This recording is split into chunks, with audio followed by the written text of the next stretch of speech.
I called my mom that first month and I said, I don't know if sales is for me. I just moved myself across the country and I'm not figuring it out. It's harder than I thought it was going to be. And then you start to have that fear creep in of, well, what if this doesn't work out? What if I try as hard as I can and I still don't get the results I want? But to me, it's pissing me off that other people are doing better than me. I want to be better than everyone. I don't give a shit what this guy says. I'm going to have the biggest year. That anger was like never ending fuel for me that year. And it was the most productive year of my life because I used that anger and that fear of, if I don't succeed this year.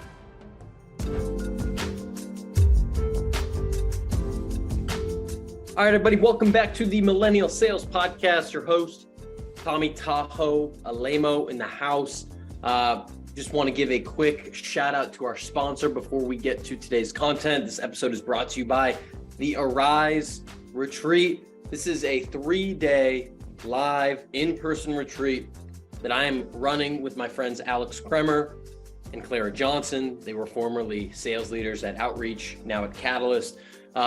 We are doing this retreat to focus on the 3 aspects that you need to be a great salesperson, which is the actual sales tactics that will help you hit President's Club, working on the inner game, learning more about your why, trying to feel fulfilled, and getting into your deeper purpose, and building community and having a great time. So we're going to be down in Austin, Texas, July 14th through 16th. We'd love to have you there. We're only taking applicants, only 20 people capped for this first retreat because we want to do such a great job and just keep it really tight and intimate. So if you want to learn more, you could head over to alluviance.co/arise. That's alluviance.co/arise, or head to my LinkedIn page and you can find more info there. All right, let's get into today's content. All right, next on the mic, we got my man, Trent Dressel in the house. Trent, Mr. 60,000 cold calls. How you doing, my man? Oh man, I haven't made too many cold calls recently, but I'm feeling good today and happy to be in the studio. Mike's hot with TA Sales himself. Yeah, man, I'm excited to have you. This has been a long time coming, and I know a lot of folks really love your content, on YouTube, on your podcast, on, the guides that you put together, the courses you put together on LinkedIn. And so I'm excited to have you on, man. We have very similar journeys. You've also made a lot of news in the last month or so since your exit from your last company, and people are waiting on what your next move is going to be, like LeBron before he went to play for the Miami Heat. So it's a good time for us to be talking and just sharing ideas, and I'm excited to share your story, man. I came across your content, Tom, about a year and a half ago, and I was telling you this via Messenger, but I remember randomly seeing this video of you and these 3 dudes in some San Francisco apartment, a bald guy. You guys had wine and these mics, and you were just talking about sales. And I found it so fascinating because you were talking about, hey, we just want to be successful and we're going to talk about it. Led me to reach out to you. We built the relationship. So this has been a long time coming. I'm happy to be here. Yeah, man. I appreciate that. Yeah, I've been a fan of yours. You came, spoke with my community. I've been binging your YouTube content. So what I want to do is talk a little bit about your story for people that aren't familiar. So, my understanding is, Trent Dressel comes from Columbus, Ohio, and had no tech background, no tech connections, maybe no sales background even before graduating college. I'm not sure on that. But talk to me just about the initial stages. You graduate school, and you get into tech sales. How exactly did that journey start? Yeah, I think it's important to begin with the end in mind. So let me share some quick highlight points and then I'll rewind it back to the beginning, because anytime I listen to a piece of content, I'm immediately asking myself, why should I listen to this person? How do I relate to their story? How much credibility do they have? I've worked in tech sales 5 years. I promoted 6 times at the same tech company, from an SDR 1 to a senior account executive 5, 60,000 cold calls live. Yeah, exactly. And ended up closing about 1.54 million in recurring revenue my first 9 quarters and earned $300,000 my final year as an AE at age 26. The reason I think it's important to share that is just as the audience can think about, is this someone who's actually done what they're about to talk about today? Not just read a book in theory and think they know what's happening. I've been there. I've done that. I grew up in Columbus, Ohio, and I really had no aspirations to do anything. My parents had a small business importing vials from China. So think about if your dog gets a stomach ache, you got to go to the veterinarian and get a little pill vial to get medicine. That's what they imported and sold. So naturally a bit entrepreneurial. I would mow lawns, shovel snow, worked at pizza shops, wash dishes. I did a lot of odd jobs, but I never had aspirations to get in sales or tech or software. I landed at Ohio University, which is not the Buckeyes. Most people think Columbus, Ohio, Buckeyes, the Ohio State. We're about an hour south in Athens, Ohio. That's where I went. And I really didn't do anything. I didn't get involved. I kind of just went to class, played a lot of video games, and then everything changed that sophomore year. I got in a business fraternity. And the biggest thing, Tom, was surrounding myself with people that were smarter than me, that studied differently. Like the concept of studying 3 days before a test was mind blowing to me because it was just, hey, let's just show up the day of, maybe study the night before and do it. So that changed my trajectory. And I ended up having this desire to get a sales job in a big city outside of Ohio. It was as simple as that. So entering my senior year, I had absolutely no prospects. I never had an internship, no real job, no nothing like that.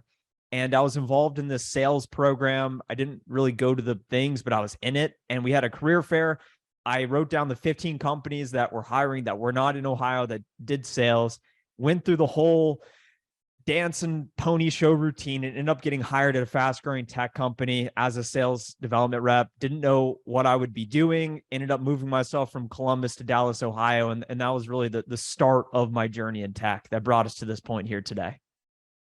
Yeah. I appreciate you outlining that. And I come from an entrepreneurial family too, of like a very random product. My family has like, that you do like paint nights and you can like paint pottery and things like that.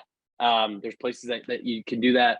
My family sells like the raw supplies of like the paint and the plates and stuff and the glazes to those companies. So it's very random, but I guess like, it can be good businesses, even though they're a little bit boring or random. But I think that entrepreneurial, whether you get taught it as a kid or you just kind of witness it, from your parents, I do think that sticks with you. And I think that leads to, a different mindset maybe when you start sales. I don't know if you felt the same way. I always felt like I was destined to be in sales. And growing up, for example, seeing my dad on sales calls, seeing how he moved, how he dealt with prospects. And one of my memories is he was just always on the phone. And I think that was ingrained in me of hey, maybe we don't have all the raw talent. We don't have the looks. We don't have the humor. We don't have the connections, the last name, but we can just be on the phone all day and just make more calls than everyone else. And that was really what underpinned my early success in tech sales of simply, hey, let's just have more call time than everyone else. And it's a controllable that everyone listening right now can apply today to find more success. Yeah. Okay. So you're 22, you got no connections. You do have some work ethic, it seems like. You fly out, you move out to Dallas, you don't know anyone or maybe few people, and you show up. How did the first like 6 months as an SDR go for you? And we drove, my friend. We drove 18 and a half hours. Okay, yeah. We filled up the Ford Focus hatchback and whatever didn't fit didn't come. So we drove ourselves across the country. I remember arriving to my building that day and just being in disarray of I'm in this new city. I don't really know anyone. We're starting a new life quite literally. So I show up to the office that first day, and of course, we had some training, we had some onboarding, learning about the product. They talk about the competitive marketplace, all the APIs, the software. You're just like, I don't understand any of what you're saying. If you were to ask me to explain it, I couldn't do it. But you show up, they give you a headset, and they say, hey, you're going to be cold calling for a living. You're going to be booking meetings as a sales development rep. And to be honest, Tom, I did not know what I would be doing because it was just get a sales job in a big city. I did some broad research on my company to get hired, but still couldn't sell it, couldn't explain it. And I remember in the first few weeks, it was really challenging. I was sitting there cold calling, and I would hesitate before calls. I had this list of prospects I found. I was outbound. So I was responsible for doing all the prospecting, finding everyone myself. Yeah. And before I would call, I thought I was doing the right thing. I would look at the prospect's LinkedIn page, the company website, everything to prep, the Salesforce page and CRM. And then the girl next to me who had been working like 9 months longer, she's like, what are you doing? I said, I'm preparing right now. She's like, that's the biggest mistake you can be doing. Just press call and figure out what to say while it's ringing. And that was such a great piece of advice early on, because it primed me to just take more action. And of course, the higher up you go, you maybe want to prep a little bit if you're calling these enterprise accounts. But when I first started, it was just pure action. I was the lowest performing rep my first month, despite what it may seem like. You may be thinking, wow, this guy must be so good. It didn't naturally come to me because I didn't know what I was doing. Out of 34 SDRs across the company, I was quite literally tied for 34 last. I think we needed to get 6 qualified opportunities. I got 4 or 5. And the reason why I don't think I found success is because I wasn't truly all in. I thought I was trying hard by just showing up, and they say, hey, the expectation's to make 40 calls. Okay, let me make 40 calls, clock in, do it, and leave. The expectation's to set 2 meetings a week. Okay, do that. And I think I was just going through the motions, thinking it would just happen. But then everything changed for me early on when I sought out the advice of the senior sales leader in our office. And he said, if you want to find success here, you truly got to be all in. If most people are giving their best and that's 80% of what they're capable of, imagine if you just truly commit and say, I'm not just here to get on the resume and go get an account executive role a year later. I'm not just here to get a paycheck and then move back to the parents' house, whatever it may be. It's, hey, there are no alternatives. The grass is not going to be greener. And maybe that was naive of me to think young in my career, but it truly was, I'm committed to this company. I'm going to grow here and I'm going to do whatever it takes. And it's just that slight tweak and approach of I'm willing to do whatever it takes versus, hey, if it doesn't really come to me, I'll just be okay, whatnot. And I wanted to be the top rep on my team. And that mentality is what fueled me to then learn and get better and eventually start to produce results. So you have this world where, the first month you're tied for 34th, you're struggling, you're not quite, maybe a little, a little disoriented, a little disappointed that you're off to a slow start. You've got this senior sales leader that you respect telling you that you've got to be all in. And then if anyone knows your journey, they know you go certainly all in. What does that process look like from, hey, I'm going to show up and make 40 calls, the bare minimum a day, to the guy that, as we mentioned, got promoted 6 times in 5 years, 60,000 cold calls, all these other accolades. How did you start to get your act in gear? Like, what were the first steps? Like, if someone's listening to this and they're like, man, by the end of this, hopefully they do want to be all in on whatever they're doing. Like, what steps did you take to start like changing the trajectory, like quite literally? Yeah. When you're sitting around and you're looking to your left and your right, and you have your teammates and your company's preaching, hey, we're all one team, we're all in it together. But to me, I had to frame it where it's pissing me off that other people are doing better than me. Not selfishly, me thinking if they do well, that takes away from me. But hey, I want to be better than everyone around me is. And I remember onboarding with some of these guys. And one of the guys was at the top of the leaderboard that first month. He had like 37 opportunities, which was unheard of.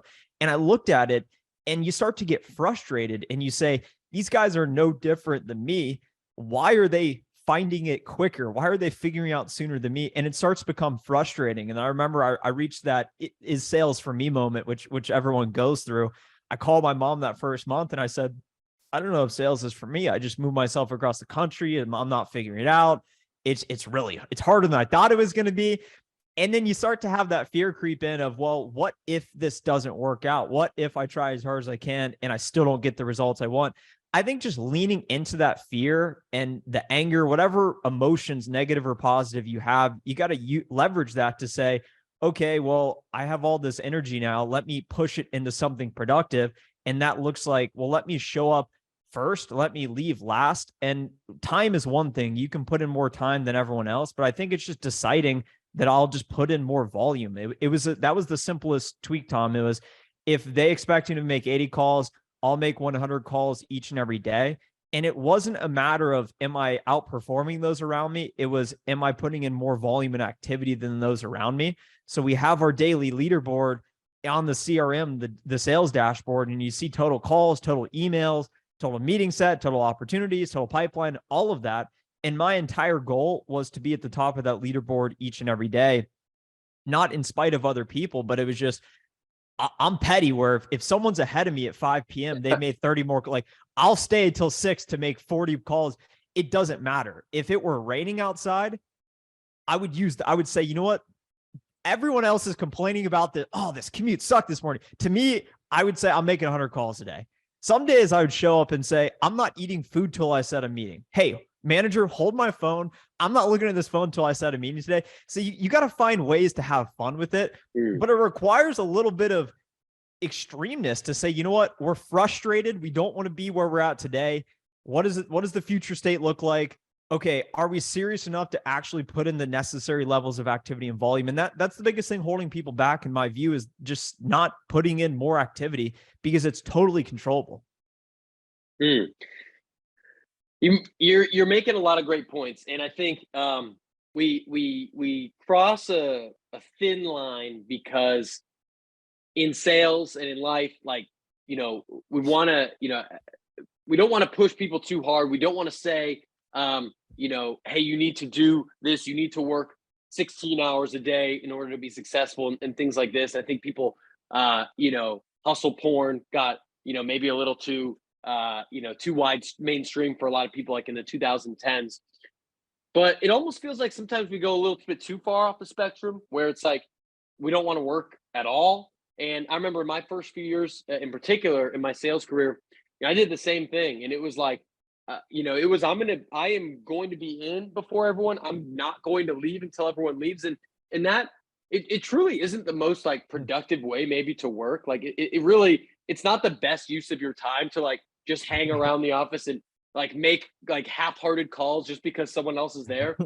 But there is a little bit of a mindset shaping. There are neurons firing in your brain that is just saying, I am willing to do what it takes to make this work. And if you're in a place where, man, this just isn't working, then there might be a period of time where you just have to go a little bit harder. You might have to make some extra calls, send some extra emails, get on some more, face-to-face meetings, whatever it is in your role. But there is something to be said about just like, man, I just got to double down and work a little bit more to figure this out. And then once you get the skills, maybe you still out dialed people as you were an AE and things like that. But you also, because you made so many calls, you had higher skill sets. Your calls were higher quality. And so when your quality is low, when you start, the quantity needs to be high. And then you might be able to balance out some of the quantity as your quality gets higher. There's two variables that any rep can consider when looking to increase performance. It's your skill and your will. Your skill is your ability to do something well, your efficiency. I get a lot of pushback when I say, I want to show up before 7, 8. I want to stay past 5, 6. And a lot of people say, there's no need to put in all that time. Like, you got to have a balance. You got to do this. You got to do that. I'd be in the office and people would be leaving. They'd say, Trent, you don't need to stay so long. Don't work so hard. If you're so efficient that you can work from 9 to 4 and still produce your desired result, then that's great. And that's what you should do.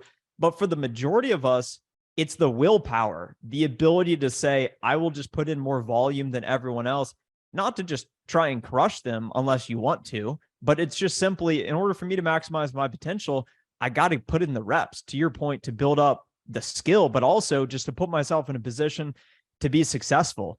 And I think when you get in that mentality of just deciding, hey, I'll just do whatever it takes, I'll put in more volume, I think you'll start to get some of the results you want.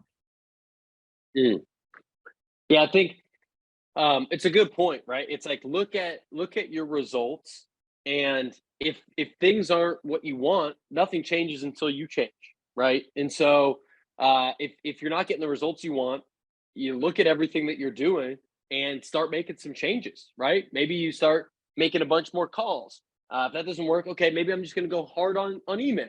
I'm going to go use LinkedIn. I'm going to try video prospecting. I'm going to work 4 more hours a day. I'm going to work 2 less hours and try to do something crazy, like try different things to see what's going to work for you. And if things aren't working and you keep doing the same thing over and over, nothing's going to change from that. Another harsh reality, Tom, is a lot of folks are always asking, well, what do I say? What specifically do I do? And I'm here to tell you that your actual script, having the right strategy, thinking you know what's going on, none of that matters as much as the actual execution and actually doing it. So worry less about what to say or do and just focus on the actual doing. And if you are in the camp of work-life balance, which I think is great, but you don't need to work as hard as the next person. Think about person A and person B. Let's say they're equal talent, but person A, to your point, Tom, likes to be in the office longer. They just like to hang out. They like to be there. Person A puts in more time. Person A will outproduce person B 10 times out of 10 if they're equal talent, but person A simply cares more and works longer and harder. So if you think about having that talent and that skill, if you combine that with relentless volume and deciding to execute, that is how you start to separate yourself. And it's really as simple as that in sales. And it sounds so simple, but that's the one thing you can apply today to improve performance. So walk me through. So you started your career, what, 2017? 18. 2018. Okay. So let's say you start getting in a groove 2019. You know, you're all in, you're doing this. I know you will also talk about what you've been building on the side with your YouTube channel and things like that. But walk me through just like an average day for you, average work day, 2019, 2020, maybe take COVID out of it. But like, what did that look like for you? When I accepted my offer at my company, they said, Trent, you're going to be an SDR for 4 to 6 months, and then you're going to promote to an account executive. I didn't entirely know what that meant, but when I started, within weeks, they changed the program. And this is when I grasped, they changed the program from quick turnaround to become an account executive to it's now a 2-year program to promote to account executive, because we don't want less mature reps that get in this sink or swim where they get in this revenue role and they either know how to do it or don't, and they fail. So my company changed it to 2 years as an SDR, and then you become a mid-level account executive with the higher quota, higher pay, et cetera, et cetera. So I was an SDR for 2 full years. And for about a half of that, it was quite literally 100 cold calls each and every day. So I live about 25-minute commute from the office in the morning, and then 45-minute commute from the office in the evening, because there's a lot more traffic. So my goal was to leave before 7 every day. So it would really try and leave at like 6:45, 6:50, because that subtle difference, it reduced the time in the car. So let's say we leave at 6:50, get to the office about 7:15-ish. As soon as I get into the office as an SDR in that early period, my day revolved around finding prospects, calling prospects, and emailing prospects. Those are the 3 needle moving activities.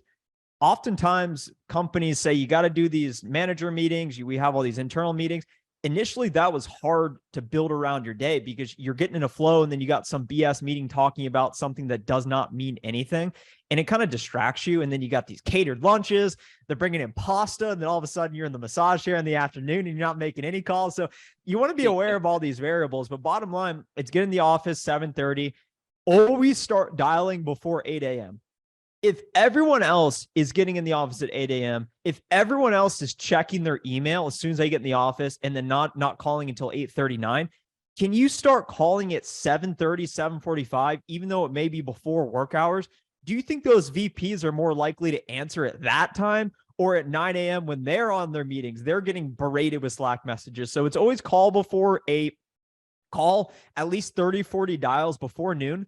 That was my benchmark, is I need to get at least 40 dials before noon so that I had a chance to then put up another 40, 50 dials in the afternoon to hit my 100 outbound dials each and every day. When I wasn't dialing, it was finding prospects. And then when I wasn't doing that, it was, okay, now I've added prospects to my sequence. My first step in my cadence, my sequence, is to send my manual, somewhat customized email. Let me fire it off. And then I got more calls to make. So it became a matter of me tracking those activities. Every day, it was simply, how many calls did I make? How many emails did I send? And how many prospects did I find? And that was the oversimplistic way of measuring my metrics as an early tenure SDR. I've since improved that system, which we can talk about here today. But those are the 3 activities that count, in addition to self-development as well, about just trying to learn the product, going and speaking with other top performers, and just trying to figure out what is working and how can I emulate it. So I want more detail. So tell me this, like, so you're leaving at 6:45. What are you listening to in the car? When are you leaving the office? Are you exercising? Are you seeing friends? Are you really just like in this period of time, like during the week, I'm just, sales guy, and then maybe on the weekends you're doing other stuff? If you had started your YouTube, when is that coming in? Like, tell me a little bit more about like how all of that else gets put into your day at that point. My first year in Dallas, I lived with two roommates and we had the spot, Tom. It was every Friday night. Everyone came to our place. We had a bottle of Tito's. I mean, we collected Tito's bottles up on our balcony type thing. So every weekend we were partying at least one, if not two nights a week. We're 22, 23, 24. And it's basically just work during the week.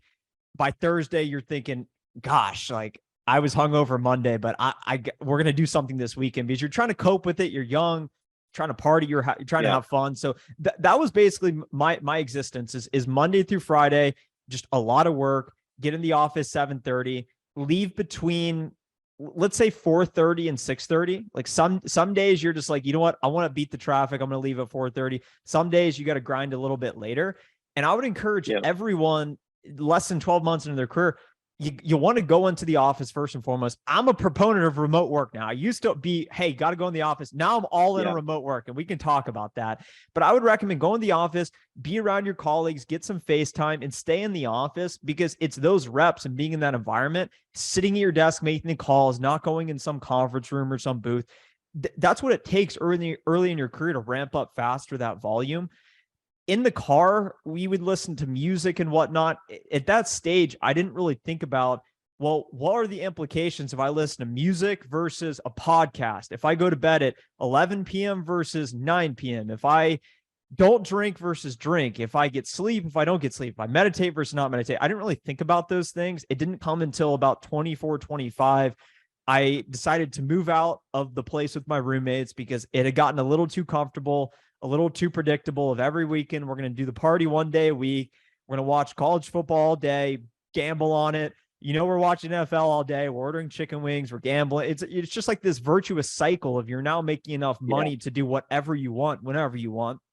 And it's easy and it's comfortable. And I had this realization at that 24, 25 timeframe of, I feel like I have a lot more to give. I want to do big things. I feel like my potential, it's just, our only limitations are self-imposed. So I always felt like I had more to offer, more to do. I just wanted to make more money and be successful, whether for the right or wrong reasons. I mean, it's all relative, but it's truly, I just want to get rich and make money. So I was thinking about, okay, well, I'm in my job. I got to keep producing here. But that's when I really started to look at, how can I optimize my life? How can I get sleep? I like to think of myself as a corporate athlete. It was all revolved around, let me get sleep. Let me hydrate. I'm going to bring in my own food now. I'm one of those guys. Like, I'm not taking the catering. I'm going to eat my own food so I have energy all day. That's a whole nother topic I think is really important to talk about. And it was all just around optimization. And then that's when it got to this just focus of, okay, let's produce in the career. Let's get promotions. What's the next milestone? That's when we started to think about the personal brand and build that. That's a whole nother topic as well. So it was really just this constant evolution of self-growth that I'm still on to this day. Yeah. I love that. And again, I feel like our journeys are somewhat parallel of just finding those different levels, finding those different ways. And I do think it happened that way for both of us and probably a lot of other people that have been successful in the same way of like, you start, you fail, then you just like go, all right, I'm going to do the most quantity. And then you start to build up some quality. And then you start to understand, oh, there's other things other than just how many calls I make that impact how well I do. Like, am I reading books? Am I sleeping? Am I eating well? Am I exercising? Am I, learning about other things, right? Am I creating a brand? There's all these other things that then kind of play out and grow, I think, as our mind grows. I'd love to hear a little bit about the personal brand story. A lot of people look up to you, and follow your content, love your content. So tell me a little bit about, what has been, what that journey's been like, and, what you think has really separated you from all, so many other people that try to make, make a YouTube channel or post on LinkedIn, and why you've been successful at it. Where I'll start on this, Tom, is that truly committing something is one of the most terrifying things you can do. For example, when you lose a job, hypothetically, everyone's so curious about what is next. Everyone just wants to know so badly what is next. Because when you start to amplify, this is what I'm doing, this is what I'm committed to, people then watch it and they're a bit in disbelief because you're rowing the opposite direction of where everyone else is going. So they secretly don't want you to succeed, but they're like, kind of like, hey, I wish you all the best. because you're going against the pact. Because when you're used to every weekend, it's not even said, we're going to meet up at this time, go to brunch and start hanging out with your friends. But when you can't do that anymore, it's like, hey man, what's going on? What's going on with you? What's up? Oh, you don't want to watch the game with us? Like, what are you doing in your room talking into a camera? So when you truly commit to something, it's so hard. It's so hard. And just a backstory here is I originally, I would watch people online, and the moment for me was, there's this guy named Graham Stephan. He's a personal finance YouTuber. And I saw this video of him and I'm like, this guy's kind of a geek. Like, what does he know that I don't know? He sold houses. Now he's a personal finance guy. What does he know? And then he made this video revealing he made $1 million through ad revenue, just making YouTube videos, not selling anything. It was that moment where I said, I have to get in this game. Like, now is the time to start making YouTube videos. It costs no money. I have to get in it.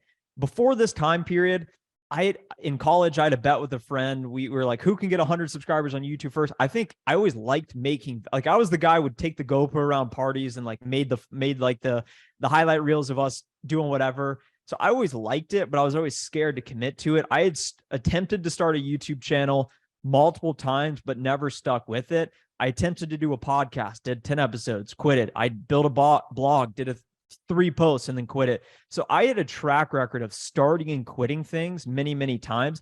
It's actually easier than you would think to start, Tom, but it's harder than you ever could imagine to continue doing it, because you get in a point of resistance 2 weeks after you start, where it starts to, you have to sacrifice who you were to become what you want to be. So if you're not willing to give up that hour of TV in the afternoon, if you're not willing to give up hanging out with friends one day a week, if you're not willing to give up whatever it is for you, then you'll never be able to build a personal brand or do something significant outside of your main job, in my view. So when I really committed to the YouTube channel, it was 2020 when the pandemic hit. It was, I had always thought about this. I had tried multiple times, but then I realized I'm forced to work from home. I can't do anything like I'm used to. I don't see this ending anytime soon. If I don't dig in and do this YouTube channel thing now, it's never going to happen. So that was when I decided I'm just going to do it. I'm just going to keep doing it. So I would make stupid videos on all subjects. And then there's this guy named Noah Kagan. I don't know if you know who that is. Yeah. Yep. And I was following him, and I ended up getting connected with him through one of his office hours. And then I got to speak with him personally. And now I have his phone number and we text every so often. And he's like, hey, you're in tech sales. You've done it for 2 years. You've promoted from a sales development rep to an account executive. Why don't you talk about that? And that was when the light bulb went off of, I don't need to talk about personal finance. I'm not wealthy yet. I don't really follow the stock news. Let me just talk about my job in sales. And that was when I really started to get in this documentation phase of, what is a sales development rep? What is an account executive? And it was just exclusively focusing on documenting my journey in tech sales. And I have eventually got obsessed with it. I posted for 145 days straight an 8-minute YouTube video.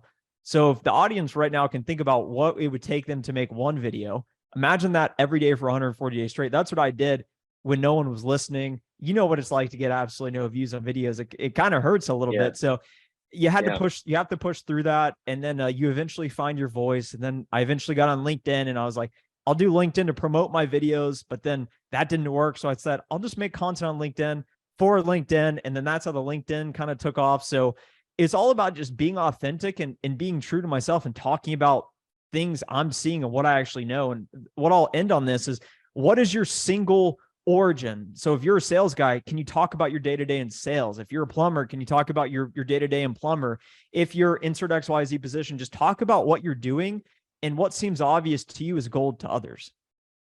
And I bet alongside the long string of videos with 7 views, you also probably got some, if you're anything like me at least, got some jabs from your buddies of like, dude, what the hell are you doing? You know, or like, you know, people teasing you a little bit or saying it's dumb, or why are you spending your time? You know, when I started my podcast, every Sunday was the podcast day. So I would do the podcast maybe during the week, but it took me hours to edit it because I sucked at editing and it just took forever. And so like every Sunday afternoon, I'd be editing the podcast, and like, it didn't matter what else was going on. You know, I missed a lot of New England Patriots games during that stretch. So which hurt. It probably hurt. Did that hurt? Did that hurt? Did that hurt telling your friends, guys, I can't watch the game with you? I got to edit. it hurt telling them. It hurt more. What hurt more were people's reactions. What Yeah. hurt more was like, this clearly means a lot to me that I'm doing this. And there's a lot of really successful people talk about there are mergers sometimes with friends that fall out of your life, like because you just you go on different paths, And I think even if you're not on the same path, there's some people that support you, and that's fucking awesome, and I appreciate that. And then there's some people that just don't get it, and we don't maybe see eye to eye, and that's kind of that is a little bit of a bummer, when people kind of hate on it, and it's like, man, we're clearly just not in the same frame of mind, and it's kind of a bummer. I don't know if that happened to you too. I've lost friends over what I've done, and it's been challenging because that, like, I've seen messages, for example, of people I consider really good friends that would kind of make fun of you behind your back that they wouldn't think would get back to you, and you see that, and it's basically just them doubting you. But oftentimes what I've learned, because I've seen my fair share, I've been on TikTok. I mean, I've seen all these comments for a long, long time, over 800 days of doing it, actually 1,000 days of doing it, but like really serious for a while. But oftentimes these comments are just a reflection of people's own viewpoint of themselves. So when they doubt you, when they don't believe you, it's oftentimes they don't believe themselves because they're either jealous, there's some sort of negative emotion attached to them seeing you truly trying to create waves. And that's what makes it uncomfortable. It's that social pressure. And that's when I said earlier about truly committing something. For example, when I say, hey, I'm going to go do this, I'm going to build a business, I'm going to go do this, people are then watching and then kind of waiting for you to either fail or succeed with it. So that's the challenge with it. And what I've found is anyone who says it doesn't impact them is a psychopath. Everyone will feel it and you see it. There's no way around it. But I think it just gets to a place. I heard Gary Vee talk about this, of just when you get really positive support, you don't want to let that get you overjoyed. But when you see really negative feedback, you don't want to let that get you down. You never get too high or too low. Nothing's as good or as bad as it seems. And it's all about how you view yourself. And I'll tell one story on this, Tom, because this embodies it all. I had been creating content for a year or so, like maybe 700 subscribers on YouTube, nothing on LinkedIn, and like hard to get off the ground on YouTube talking about B2B sales. It's not easy for anyone out there that has tried. And I had been creating all this content, and I had just promoted from an SDR to an account executive. I was at my company 2 years, never missed my quota as an SDR, and was like considered a top producer. I hit my first quota as an account executive. My quota was $7,200. I was ramping. I put up 23,000. So I remember I put on LinkedIn, like, I just closed 350%, whatever, made a YouTube video about it. Fast forward a month, our sales kickoff in January. There's this tenured sales leader, been at the company 10 years, veteran, can say whatever he wants. And he kind of, there's a section of sales kickoff where he roasts people. And I had seen this the year before, like someone was on The Bachelor and he like roasted them for that, just like random stuff. I had a weird feeling this day. And of course I was the main focus point in this SKO. He pulled a clip of me with my shirt off, like long, crazy hair during pandemic, of like me screaming about whatever. And it was like they wouldn't make fun of you unless they thought you were like a producer. Like they don't want to scare people away to like the point where they quit. But like, this was so embarrassing, where I'm getting messages of people that are colleagues are like, I'm sorry this is happening. Like this is like, I'm sorry for you. And it's that look in the mirror moment where I'm like, this is bad. Like I'm an unproven rep. I just got mocked in front of my entire company. Like I'm sure in a well-intentioned way, but like it was maybe I'm biased, but like it was bad, Tom. And I remember looking at myself that night saying, I either have to double down on content or I'd stop entirely. And I think people would have that decision. It's not easy when everyone at the company is looking at you. I made a video that night, for better or worse. And I basically said, I don't give a shit what this guy says. I'm going to have the biggest year this year. I'm going to make more content than ever. And I went out because then that anger was like never ending fuel for me that year. And it was the most productive year of my life because I used that anger and that fear of, if I don't succeed this year and then we get to this point next year and they make fun of me, like I'm exposed at that point. So like that fear was so great that every day was just never ending motivation. So that year, my total quota, I was still partially ramping, was about 350,000 of ARR. I put up $960,000 that year. And this was my first full year of real revenue. Promoted 2 times from an account executive level 3 to account executive level 5. That was from a 130 OTE to a 207 OTE. So this was a matter of 25 that year. And it was using that event to then propel everything forward. So when you have that doubt, use it. Trey, I'm ready to run through a freaking wall right now, man. The best awesome, part man. is I saw him in the office. I remember seeing him in the office like 9 months after that, towards the end of the year. And I knew I produced like ridiculous. Like I was the top rep of like 50 reps in my specific division. I remember I was waiting for him outside the bathroom because he was in my office. I was like, you got to shout me out this year. And it was as simple as that. And it was respect from that moment on. But yeah, I mean, you got to use those moments to push you. Yeah. I mean, I've had maybe nothing as bad as that, but similar moments that have pushed me. And on the flip side, also finding people that, do see things similarly to you that you can use to build, trust with, and that you can kind of inspire each other. That's why I'm, happy that we become friends through the internet. We've never met in person, but we both have a lot of similar connections. I think, you know Anthony. We both know Chris Orlob well. I know you've been working with him a little bit, and some of these other people. So I do think just for anyone that is out there grinding, feels like they're on an island. There are other people. The internet, especially LinkedIn, is an amazing place where you can meet folks. Unfortunately, we're running a little low on time, and I'd be remiss not to bring up your new transition. So you made a lot of news within the last month or two about getting fired from your job where you got promoted 6 times in 5 years. And have been kind of a free agent for the last month or so, figuring some stuff out, testing stuff, taking some space, taking time for yourself. I'm not going to be that guy that's wondering what, although I am wondering, but ask you like what you're going to do next necessarily. But just I'd love to learn, from being on and having a quota every single month for years on end, and now like just not, and having maybe some savings to live off of where you're not really doing anything. Or you don't have the pressure to bring in an income, at least for the time being. What are some of the learnings? What are some of the thoughts that you've had kind of ruminating over the last month or two? What I'll speak on this, Tom, because it's a really interesting topic, but I got to be careful what I say here. What I'll say is that when you're very public and you're announcing and documenting your journey, and then that journey abruptly comes to an end in a very public way, naturally it's a curious event because people start wondering what happened, why, And as someone of myself who makes sales related content, it starts to become, well, okay, if you get fired from your sales job, how does that impact your credibility or diminish whatever you're doing? What I'll say on what happened is these large companies, risk is incredibly important. And if there becomes a point where someone could potentially bring more risk to a firm than they produce, despite bringing in revenue, it just becomes a conflict of interest. I'm grateful for my time at my previous company. I respect what happened, and I wish everyone nothing but the best with that. With that being said, when you get put in this career transition, you immediately start to have uncertainty because there's doubt as to, okay, where will my next income come in? What is going to happen? How does this impact my self-identity when it's, hey, I go in the office every day, I'm a sales guy, to now no longer having the sales job? And you really start to question everything. And what I'll speak to a few points here is to your point around building a network. In order to attract higher value people to your circle, use the internet. It's so hard in real life. Just focus on becoming more valuable yourself, and naturally you'll start to attract other people.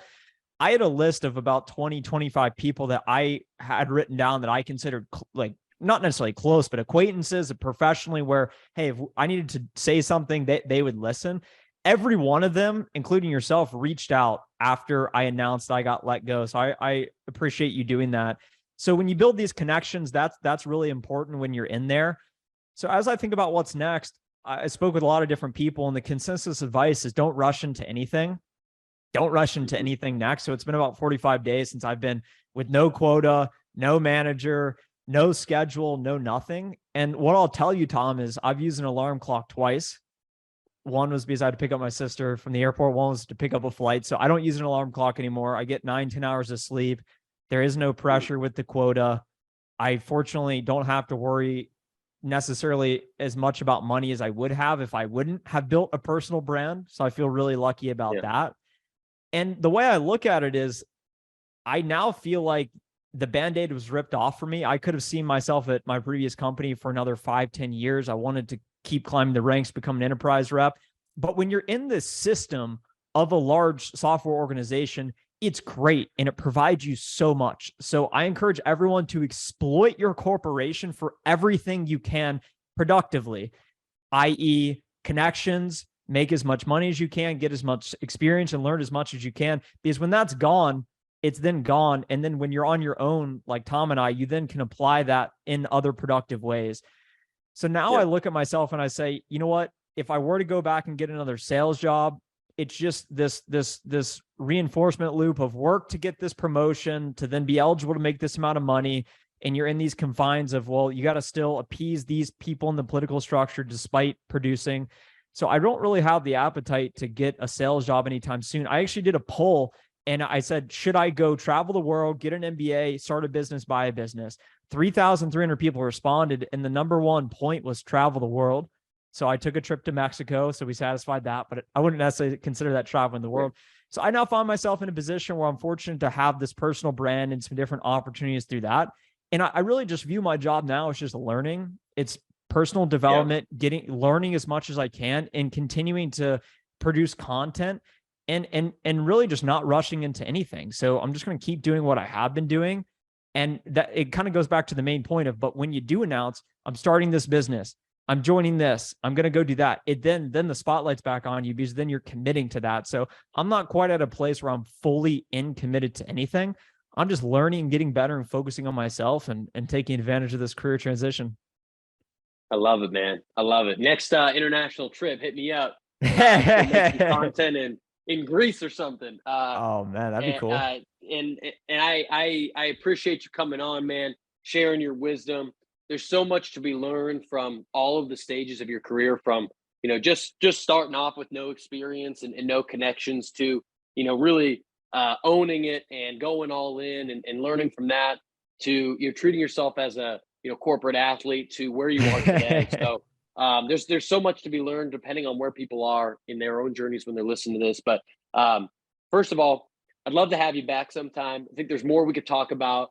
Love to create some more content with you, or maybe we could have another trick up our sleeve with something else for people at some point, which would be cool. But also want you to have the opportunity to share like where people can follow you, find you, connect with you if they so choose to. Yeah, you can find me on YouTube, LinkedIn, Trent Dressel, pretty active there. And you'll find me commenting on a lot of Tom's stuff, anything I see. I know you got that trip coming up in Austin. Unfortunately, I'm moving to Denver the previous months. I don't see myself coming back to Texas, but it looks like you guys got a really cool event coming up in Austin in July. Yeah, we do. It's bad timing for you leaving the state. You're welcome down. If you want to come down, you got a free ticket on me. Okay, I like that. Yeah. Awesome, man. Everyone, definitely go follow Trent. Check out his YouTube. Check him out on LinkedIn. Hit him up. Trent, appreciate you coming on, man. This is great. Yeah, a lot of fun, Tom.